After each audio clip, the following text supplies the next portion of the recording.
So first things first, in conversation with Scott Anderson of Finger 11, where in the world are you? Where are we checking in on you from? I am in my basement at home. I can't think of a more exciting location. Is it man cave basement or just other room basement? I used to have designs of having a man cave, and then now I have 2.5 toddlers. So it's his man cave now.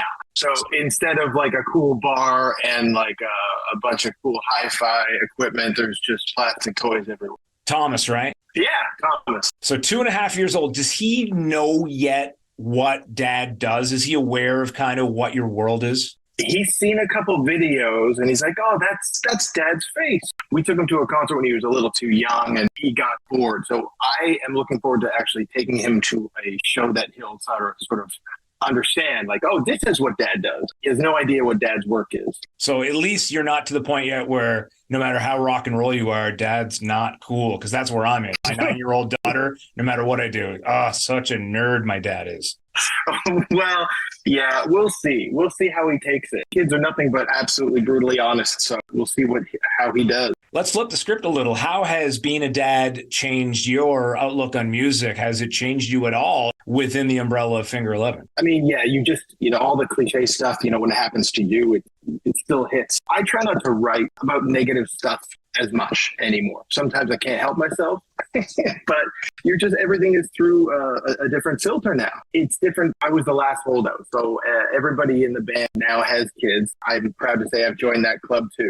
I think there's just real life. It's so great because once we finally get the time to be in a room together and play music again, it kind of takes you right back to like when you were 17. And that's never been more important. All kinds of obligations. And, you've got a family to look after, and it's nice to kind of have it both ways. It's something about music that it definitely can keep you young. So I'm holding on to that. Would you say that working with the boys in the band again is an escape from the new life, or do they kind of work together hand in hand?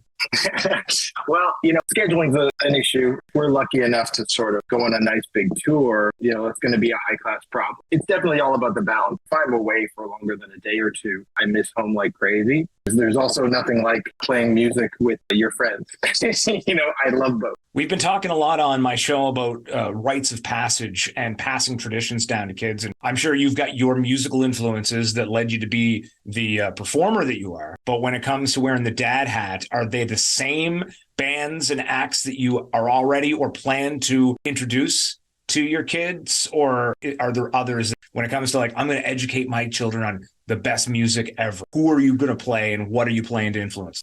I mean, I thought I'd start easy, and, I was playing a lot of Beatles. The Yellow Submarine is a hit. It's a big, big hit. I play him a lot of Genesis. He thinks it's all right. He's reacted very well to AC/DC. I think I'm in good hands. You know what I mean? I'm trying to build these fundamentals, but also, it's like you say, if I lean in too hard to any one element, he's going to think, oh, well, that's just not cool because that's something that dad likes. So I play whatever music I want all day. Sometimes he'll ask me to change it up. But very often, he'll just get into it. He'll dance. And fortunately, he dances about as good as I do. So he just kind of bounces up and down.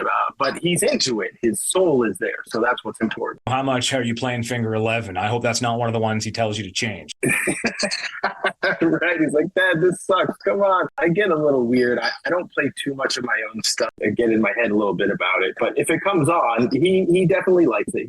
I think he's a Paralyzer fan, which is nice. He hasn't been exposed to too much. I like to introduce him to a live show. A live show can really that can change how you feel about a band. Well, we're going to have a lot of people experience that at Kempenfest this summer. And I wanted to ask you about preferences between that festival experience and the arena experience, pros and cons. Which do you prefer? I think the festival is the one that would be number one, just because there's probably more of like a loose party vibe. I mean, they're both great. It depends on who's showing up for you. And there's a potential to introduce your sound to new fans still after all these years at festivals. I find maybe that element's there. So I wanted to ask you how much this still happens, because I'll never forget going to see Finger 11 in Antigonish, Nova Scotia years back. I brought a girlfriend along with me. And at the time, one thing huge in the radio, that's what she knew of Finger 11. She was like, oh, this should be fun. We went and I just sat back with a grin waiting for the moment. And yeah, the jaw dropped when some of the heavier stuff hit and she had no idea. Do you still experience fans not knowing what to expect and you turning out to be something completely different? I think it's a bit of a surprise when you string a bunch of the songs together. When it comes to making a record, we've always said, okay, well, let's just put the good songs on the record, whether they're heavy or they're mellow. We kind of do all like equally. But that does present a challenge if you only like this specific style. If it's all metal all the time for you, it can be tough. I think if you stick around for a show, you sort of maybe get it. People are I think, pleasantly surprised if they only know a little sliver of the band. You don't have a lot of people coming up to you and saying, "Oh yeah, I like the one song, but the rest was not for me." So you just get a lot more positivity than negativity when you talk to people. I think the band does have that element of, oh, okay, so there's kind of a surprising thing here where we just don't have one sound. There's all kinds of stuff going on. And it's by design. We like potential to open yourself up even in 2023 to new audiences in that festival setting at Kempenfest this summer. Probably pretty cool. Before we wrap up, I wanted to ask, do you have anything in the basement of yours handy that you might be able to blindfold yourself with to play a little game with me? Oh, well, can I close my eyes? That could work if you don't cheat. Okay, I will. I promise I will. I don't like cheaters. So it's a simple game. I just wanted to see how much the front man of Finger 11 could instinctively guess how many fingers I'm holding up at different times. Oh, yeah. Okay, this is easy. So between 1 and 11, how many fingers am I holding up right now? I sure hope it's not 11. I'll say that.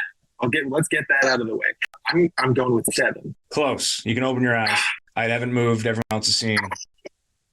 Okay. 4. Let's try it one more time. Okay. All right.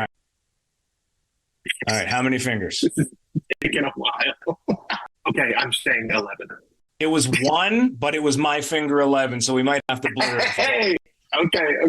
I know that's not really where the name of the band comes from. A lot of people have thought that over the years. Have you decided to just kind of let people think what they will about the origin of that name? 100%. It's just one of those things here. If you're in a band, people are going to ask you about your name over and over and over. So, that would be my only advice. Like, if you're going to start a band, be ready to explain yourself. All right, well, we had a little fun, and it's always great to talk to you. And we can't wait to see you at Kempenfest this summer. Scott Anderson, Finger 11. Thanks so much.